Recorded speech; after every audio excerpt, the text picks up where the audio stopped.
بۆهۆی بارانبارینەوە بۆ کارڕخاوە ئەگینا لەو چه خاونەکەشی بۆ شێوەی حەز نکات کەوای لێ هاتێت بۆی ئەم بارانی کە ئێستا ئەبارێ مەترسی بۆ خانۆکان و بۆ مناڵی گەڕک و بۆ هاوڵاتی تەنها لافتەیەکمان نووسێت کە هاوڵاتی ئەم سوێنە بەکارمەهێنە بۆ ئەم شتە. گەڕەکە کۆنەکانی سلێمانی مێژووی شارستانیەتی سلێمانی دەسەلمێنن بۆ پارێزگاریکردن لەو مێژووەش شوێنەواری سلێمانی لە هەوڵی پارێزگاریکردن و خاوەنداریتیکردنی ژمارەیەک خانووی گەڕەکانی سلێمانیە. من بۆ مەبەستا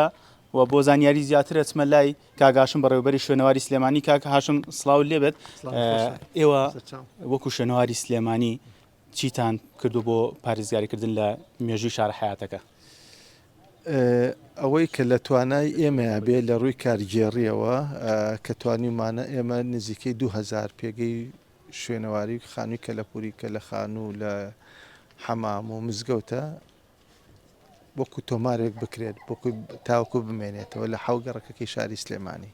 وەکو دەرگەزیێن و سەرشەقام و سابونکەران و کانێسکان و ئەم چەند گەڕاکانی کە ناسراون لە شاری سلێمانیە. بەڵام بەداخەوە ئێمە بەهۆی ئەم قەیرانە داراییەوە نەمانتوانین بەشێکی زۆری ئەرکەکانمان بەجێ بگەێنین ئەو خانوانە تۆمار بکرێت و مێژوەکەی بمێنێتەوە خۆشتان نەزانوەکو پێشتر جەناب ئاماژە پێکرد ئێمە تەنها هەر بینا نییە، ئەمە مێژووی شارە، ئەمە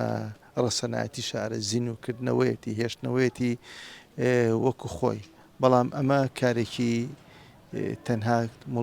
تەنها کاری ئێمە نییە وەکو بەرەوەتی شوێنەوار بەڵکو ئیشی لایەنەکانی تریشە وەکو لایەنی پەیوەندیدارەکانی شارەوانی و قایم قامیەت و حکوومەت و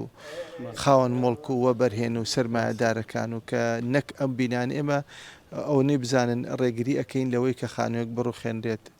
بکرێت بە بینایکی بازرگانی یاخود بڕوخێنرێت و بکرێت بە گەڕاجی ئۆتۆمبیل و ئەم شتانە. کاک هاشم لە ماوەی ڕابردوودا پلانێک هەبوو کە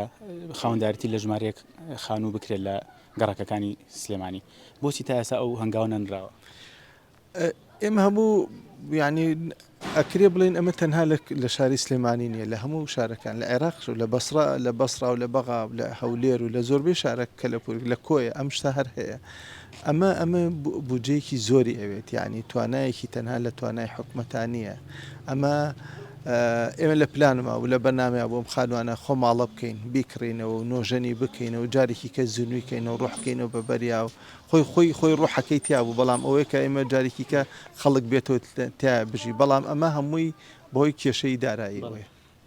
ئەبینین لە هەندێک گەڕەکان ئەو خانووە مێژوویانە تێگەدرێ و ئەکرێ بە گەراج یاخود بە کۆنکرێت دروستەکرێنەوە. ئێوە چۆن ڕێگری لە بابەتەکەن چۆن ئەتوان ڕێگر بنەوە؟ ڕاستیەکەی ئەو ڕێگریە بە هەموو شوێک ئێمە ڕێگە نادەین، ئێمە شارەوانی قایم قامێت کە ئەو خانوانە بڕوخێنرێت، بەڵام خۆتان زەن زۆر جار ئێستا نمونەیەکمانێ ئەم خانووی کە پشتمانەوەی کە مەدرسەی عەبدولئیلاها مڵکی هاوڵاتیەکی خۆیەتی ئەوەی لەسەر ئێمە بۆ حەجز بوو کە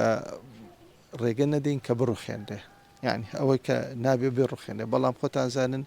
هەنی هۆکار هێست بە دەرە لە هی مرۆڤ ینی سروشتیە، ئەمەش خۆتانزان بۆهۆی بارانبارینەوە بۆ کارڕخاوە ئەگینا لەو چه خاونەکەشی بۆ شێوەی حەز نکات کەوای لێ هاتێسا مەترسیشی بەداخەوە کە ئەمە لێرێ وەستاوین بۆی ئەم بارانی کە ئێستا ئەبارێ مەترسی بۆ خانۆکان و بۆ مناڵی گەڕک و بۆ هاوڵاتی تەنها لافتەیەکمان نووسێت کە هاوڵاتی ئەم سوێنە بەکارمەهێنە بۆ ئەم شتە.